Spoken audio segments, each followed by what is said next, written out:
Hello everyone, welcome back. Today we are doing a deck tech for the Dragon. The Dragon is Eminence. As long as the Dragon is in the command zone or on the battlefield, other dragon spells you cast cost 1 less to cast. He has flying, and then whenever one or more dragons you control attack, draw that many cards, then you may put a permanent card from your hand onto the battlefield. This is just some good old-fashioned 5-color dragon tribal. So why play the Dragon? Because Eminence is one of the strongest, if not the strongest keyword for a commander practically ever printed. And his is a universal cost reducer for cards that all cost relatively high. So all of your guys being permanently on discount is very, very good. 5-color also gives us a lot of room for adjustment, a lot of flexibility with card selections because we have access to literally every card, so the deck is very versatile in however you want to make it. We have a flying beater that can just kill our opponents in 2 or 3 turns. Like, he is a 10/10.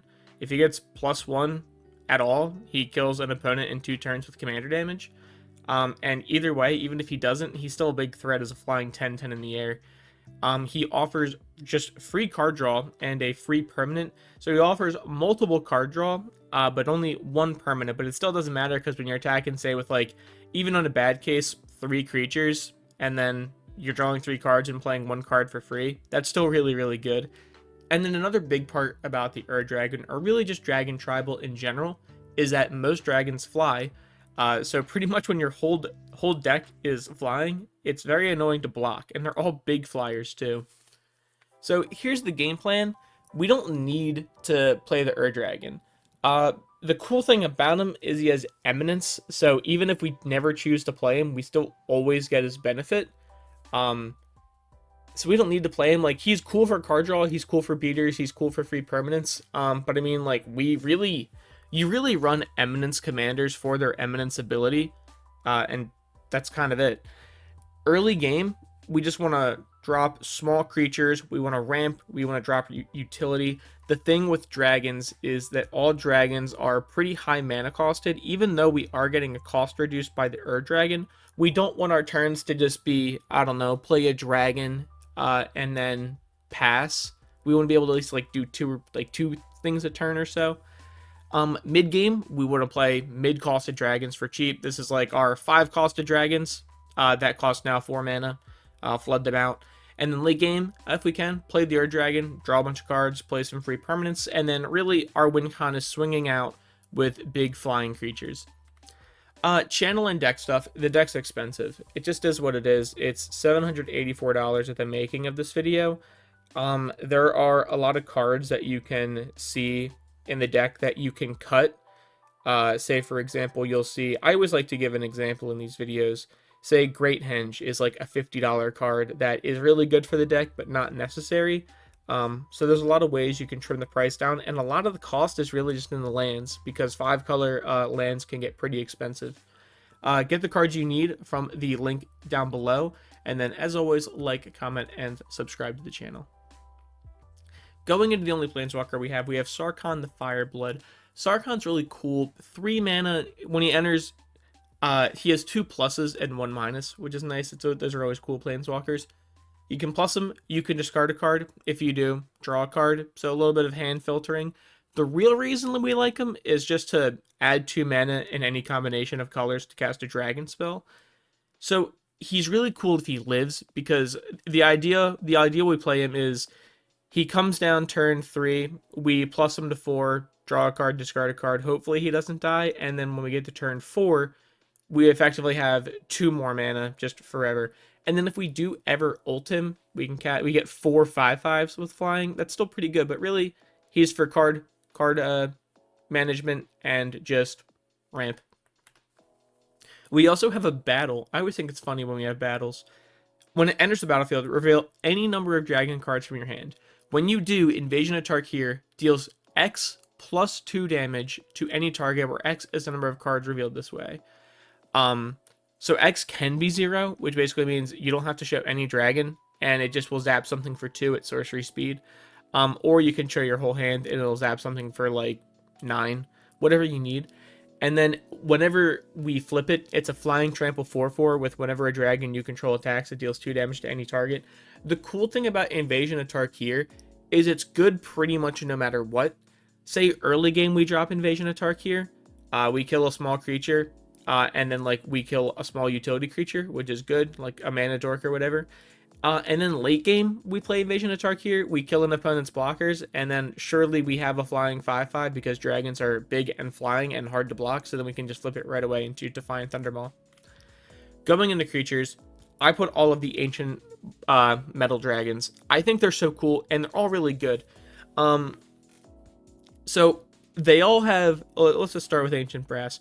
Flying, whenever he deals combat damage to a player, roll a d20. They all have that ability. When they deal combat damage to a player, roll a d20.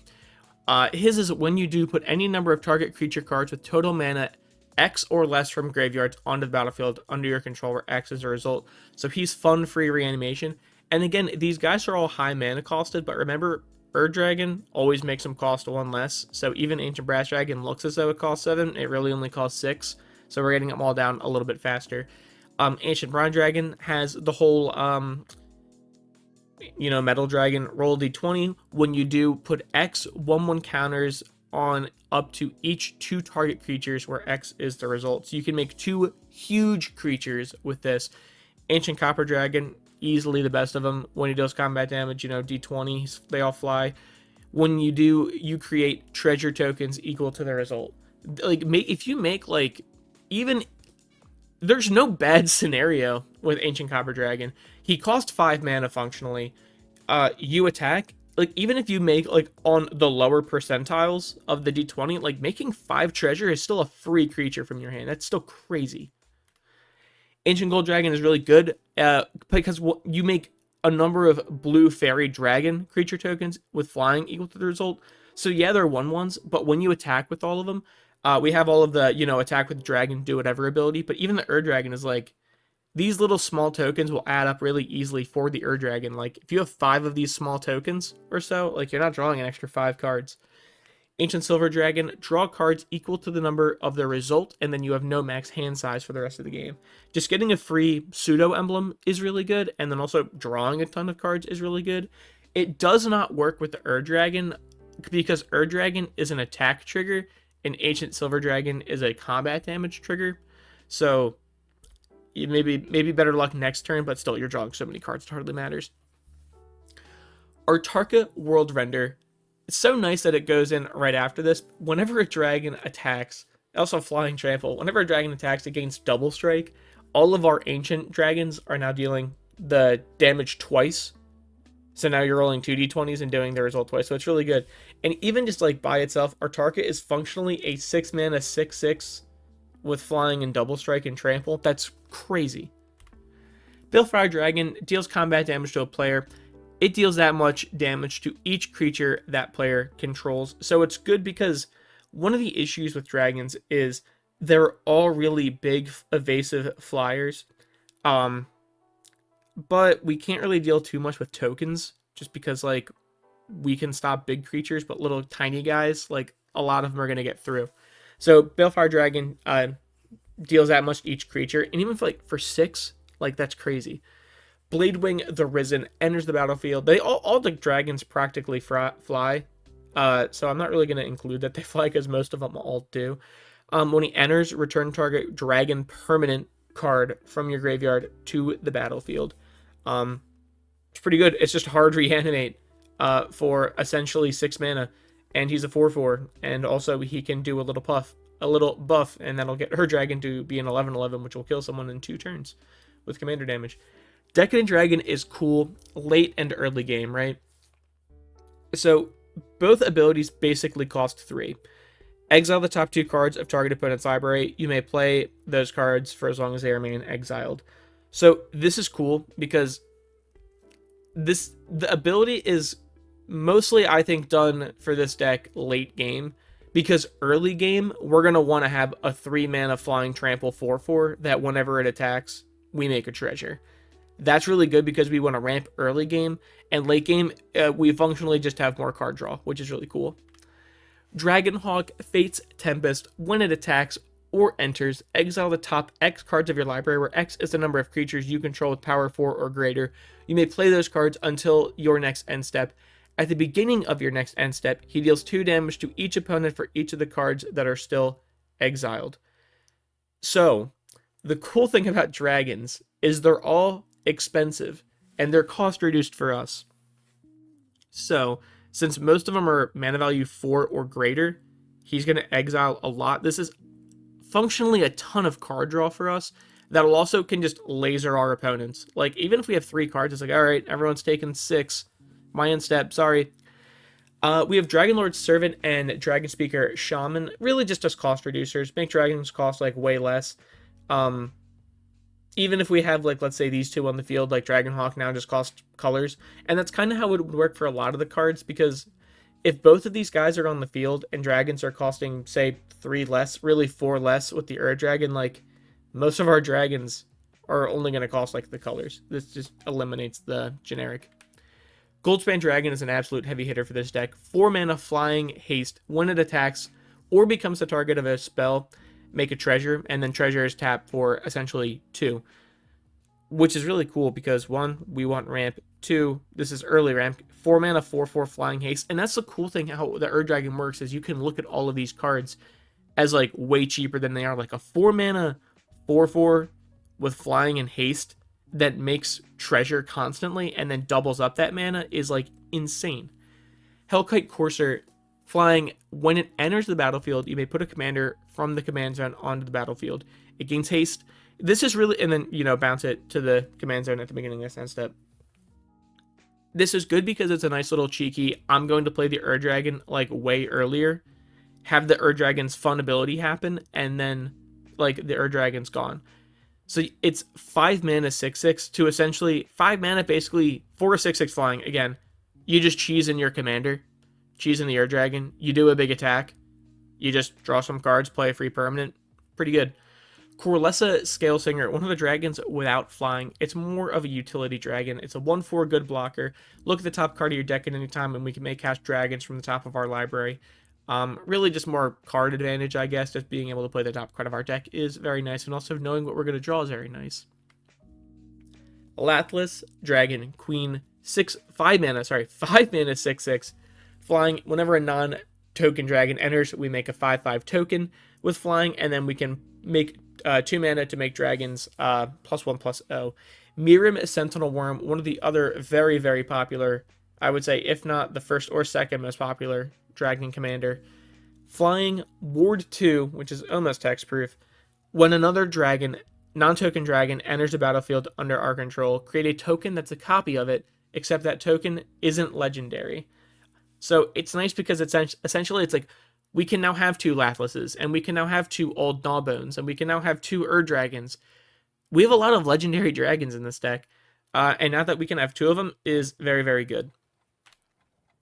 Rith Liberated Primeval, flying, Ward 2. Other dragons have Ward 2 for 4 mana.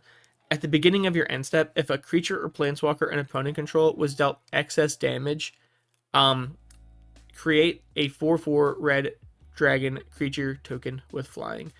The cool thing about dragons is they're all just straight up massive, and that's really it. So he's really here to like protect our dragons. All of our dragons are massive, so almost always creature or planeswalkers are going to be dealt excess damage because our creatures are so big. So it basically protects our team, and we get a free 4/4. Revaz the Claw, another dragon without flying. It's really just there as add 2 mana in any combination to cast dragons. It's really just there as a mana dork. It's actually not even a dragon, it's a Vyashino, which is really now a lizard warlock. Once during each of your turns, you may cast dragon creature spells from your graveyard, and then whenever you cast a dragon creature spell from your graveyard, if it dies, exile it instead. It just gains that ability. Revaz is super cool, just because 1, mana dork, 2, if dragons die, we can play them again. That's pretty much it. Menace 3/3 for 3 is also not a bad rate. Roaming Throne, he's a dragon, and he's not a dragon in your hand, but he is a dragon on the field. He has Ward 2. Roaming Throne is so good. If a triggered ability of another creature you control of the chosen type triggers dragon, it triggers an additional time. So in this case, looking at Rith, for example, we would now make 2 4/4s at the beginning of our end step. And Mirim is we now get 2 tokens, And I guess Mirror would work. I don't know. But Ur Dragon is we now draw twice that many cards and put 2 permanents. Or really not draw twice, it's do the ability twice. But still, doubling up our guys is insane. Sarkhan Soul of Flame, he's a human shaman, not even a dragon, but he does make our dragons cost 1 less, and then whenever a dragon enters the battlefield under our control, we may have Sarkhan become a copy of that dragon, except his name's Sarkhan, and it isn't legendary.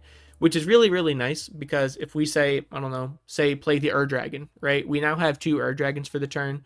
Or if we have like another big dragon enter the battlefield, we can have Sarkhan just not be a 2/4. We can just have him be like a big flying 6/6, which is really nice. Scale Lord Reckoner. Whenever a dragon you control becomes the target of a spell or ability an opponent controls, destroy target non-land permanent that player controls.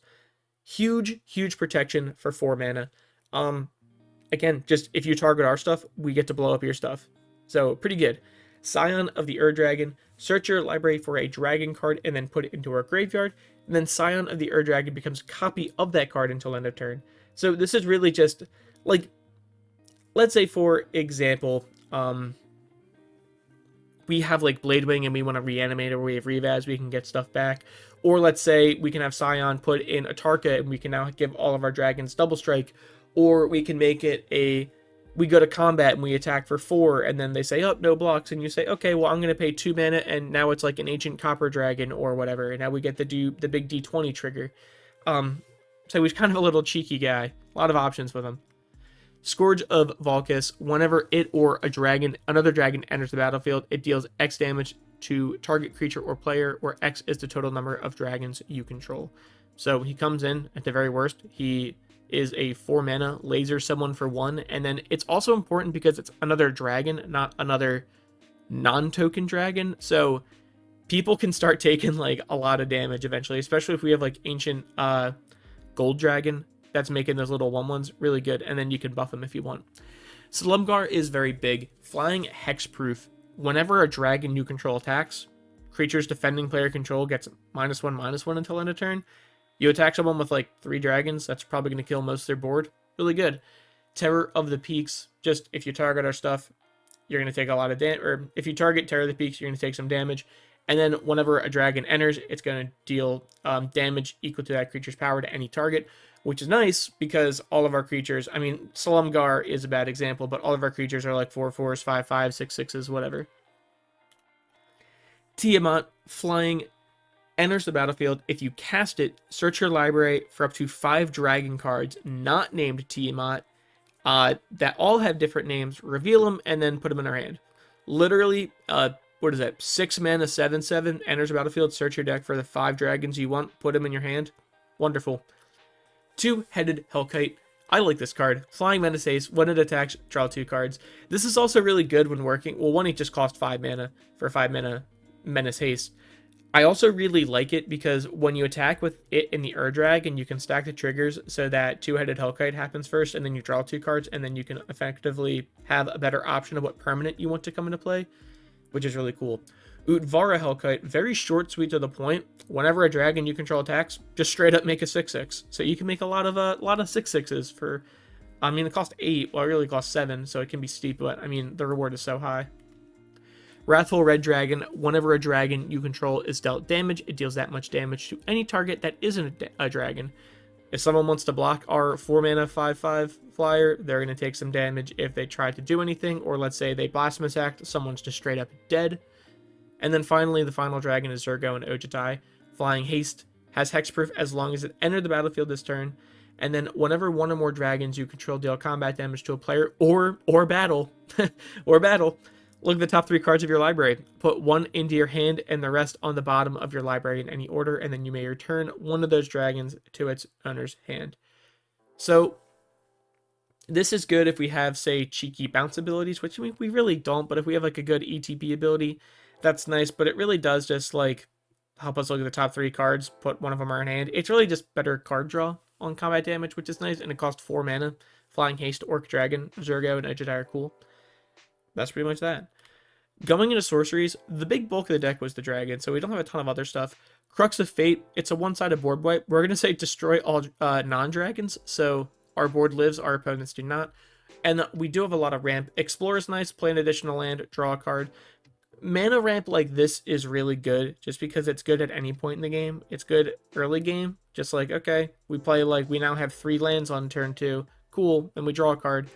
Or late game, it's like, okay, it's like turn 7. I don't really care about hitting a land drop, but at least it kind of cantrips itself. Farseek is nice. Search your library for a plains, island, swamp, or mountain card. Put it on the battlefield tapped and shuffle. We're really just going to be getting a Triume with this. Pretty much that. Nature's Lore and 3 visits to the same exact card. Search your deck for a forest card. Put it onto the battlefield. We're going to be getting a Triume just if we need color fixing, or we're going to be getting a Shockland if we want the mana right then and there, and also for color fixing. We can get a forest. Really wouldn't recommend it. Just get a shock, fix the colors. We're 5 color. Going into instance, we have Anguish Unmaking, exile target non-land. We lose 3 life. Who cares? We're getting rid of something we don't like. Assassin's Trophy. Pop a permanent. They can have a basic land. That's fine. For 2 mana, getting rid of whatever is really good. Gross Spiral. Instant speed. Draw a card. Put a land from our hand on a battlefield. Good ramp. It cantrips itself. Heroic Intervention. Giving our guys Hexproof and Indestructible is really good. The tricky part about dragons is that when they cost so much and we're only playing 1 or 2 a turn or so, we want to make sure that like a board wipe isn't going to like set us back when other people are playing like multiple spells a turn. Sarkhan's Triumph. There are better cards, I know that, but for the flavor of the deck, search your library for a dragon card, put it in your hand. It's pretty spicy. A little bit of dragon tribal tutoring. And then Smuggler's Surprise. 1 mana, but then it has a whole spree stuff. You can +2 to mill 4 cards, put 2 creatures or land cards from among the milled cards into our hand. We can ideally do the middle ability of just put 2 creature cards from my hand onto the battlefield. Add instant speed. They'll gain haste. Very, very good for 6 mana if we can whip it out. Very nice. And then just as an added benefit, someone tries to nuke, creatures you control with power 4 or greater gain hexproof and indestructible. That's basically, if not all of our dragons. And then finally, Swords of Plowshares, just short, sweet, to the point removal. Going into artifacts, we have Arcane Signet and Fellwar Stone, really just because they're cheap mana rocks that are going to tap for just colors. We're all colors, so they can't really miss. Dragon Horde is nice, enters the battlefield under your control. Whenever a dragon enters the battlefield, put a gold counter on it, and then we can remove a gold counter to draw a card, and then we can tap it to add a mana of any color. So it's card draw when we need it, it's mana when we don't. It's good. Fist of Suns. You may pay 5 mana rather than cast the spell's mana cost, which is really nice. Instead of spending, like, I don't know, say 7 mana for a big dragon, for Utvara Hellkite, we can just say 5 mana and call it a day. It's a little bit harder because it's Wooburg rather than just like a bunch of generic and a color. But either way, paying 5 mana for the Dragon is really good. It's good. Lightning Greaves, I like to put Lightning Greaves pretty much in any deck. Just toss it on a creature, it gains haste to Shroud until end of turn. If we have a creature that we don't want to die, yeah, it's not going to. It's going to be protected. If we want a creature that's going to attack right away, we can have that too.